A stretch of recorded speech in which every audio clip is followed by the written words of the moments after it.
He came by night, slipping through the shadows. My name's David Woodall with the United Church of Canada and the Emsdale Pastoral Charge.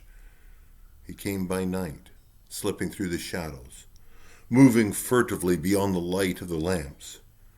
He was seeking out the teacher, the one who they called Jesus, in the night, when no one can see him, in the night when Jesus would be alone and able to give him his undivided attention.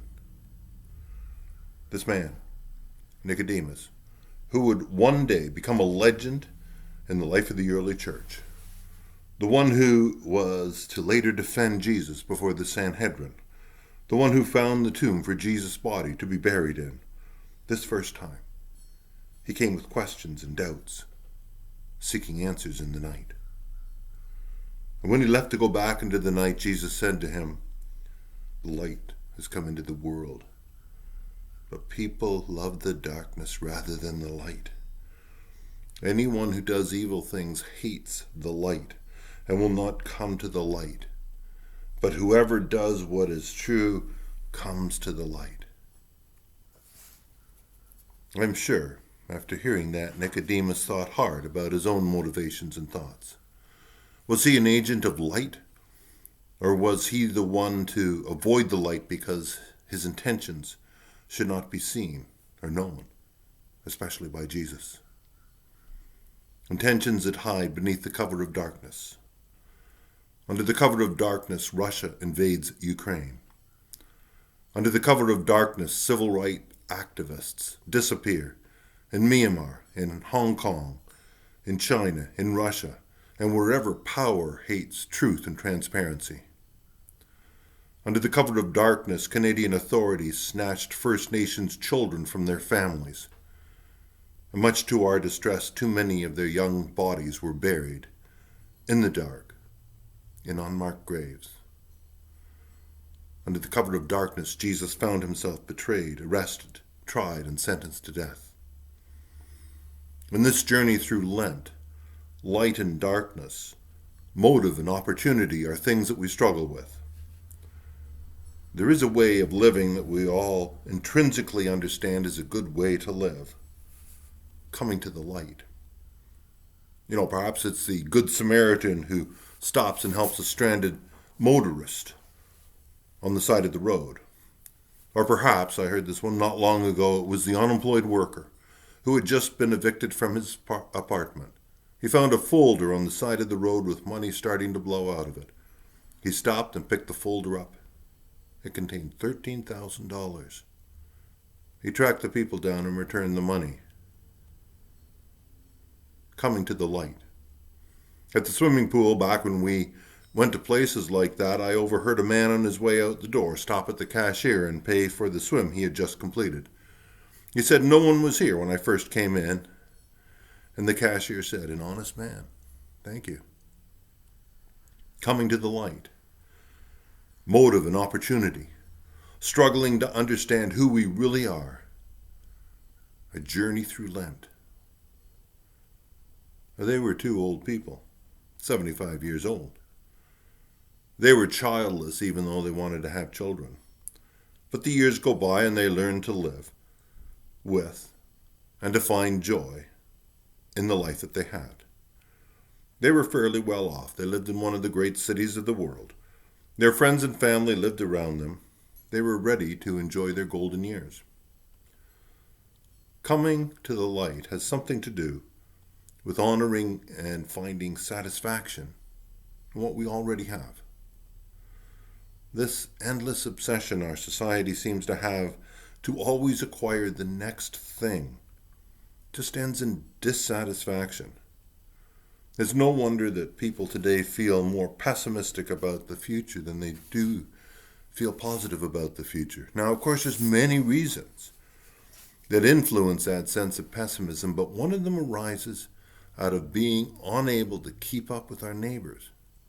Perhaps coming to the light has something to do with not keeping up with our neighbors, but celebrating their success and loving where we are.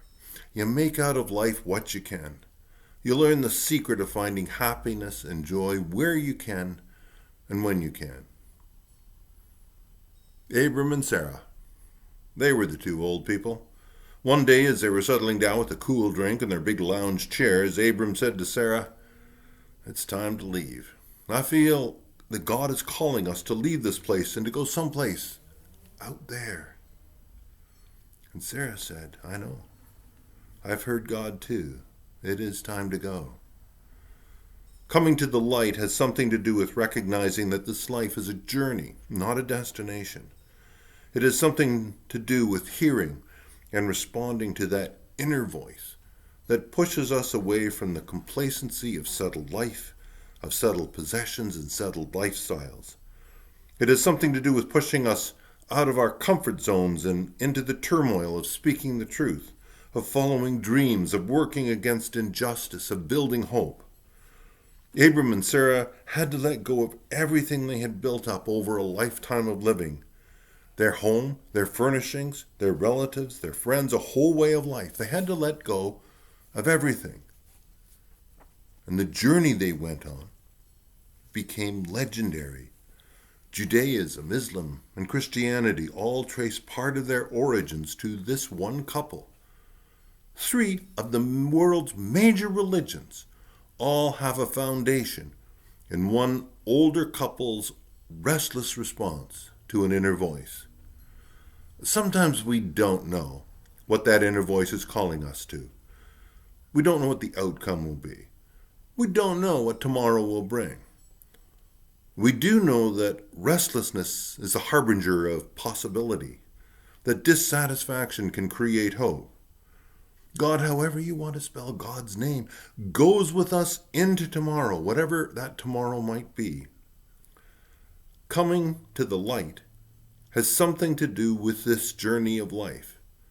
It has something to do with valuing who you are, the skills and the experiences you've had, and the sense that you're called to share these things with neighbors and with strangers alike.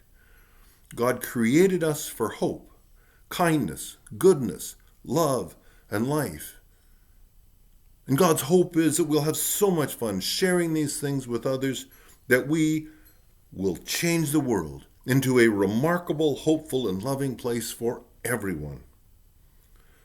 In these days of worldwide turmoil, war in Ukraine, experiences as we emerge, hopefully, from the pandemic, truck convoys, climate disasters, racism, refugees, unmarked graves, the list goes on and on.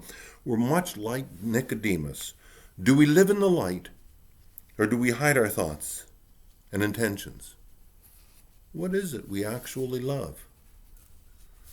In these days of worldwide turmoil, we're like Abram and Sarah. Do we lie back in complacency, or do we sense the restlessness within? Do we come to the light or avoid it? More and more today, I think individuals need to assess for themselves who you are, who I am, and who we are together as a society. The creator of this world is speaking through the inhabitants of this world. Who are we? What are we creating? What is this world that we are willing to future generations? Just as the chain is only as strong as the weakest of the links, a community or a society is only as great as the least of its citizens. When we make the least of our citizens great, we all become great.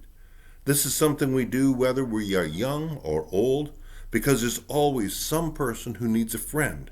They need our help, a shoulder to cry on, a helping hand to share the burden of their life. For our community to be proud and strong, it's therefore necessary for all of us to be proud of who we are and to be willing to work to make our community strong.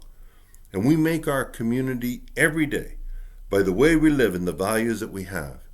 Nicodemus had the courage and the restlessness in the night to look for answers. Abram and Sarah, following a quiet voice in their hearts, began a brand new life. You and I, we are designing tomorrow for our children. The things we value in life, the things that are worth striving for, are where the hope and the future for all of us are found. God's invitation to us is to dream some dreams, to think some great thoughts, for you will be as great as the dreams you dream and the thoughts you think. Rise to the challenge. The visions you have, the voices you hear, will be what call you on.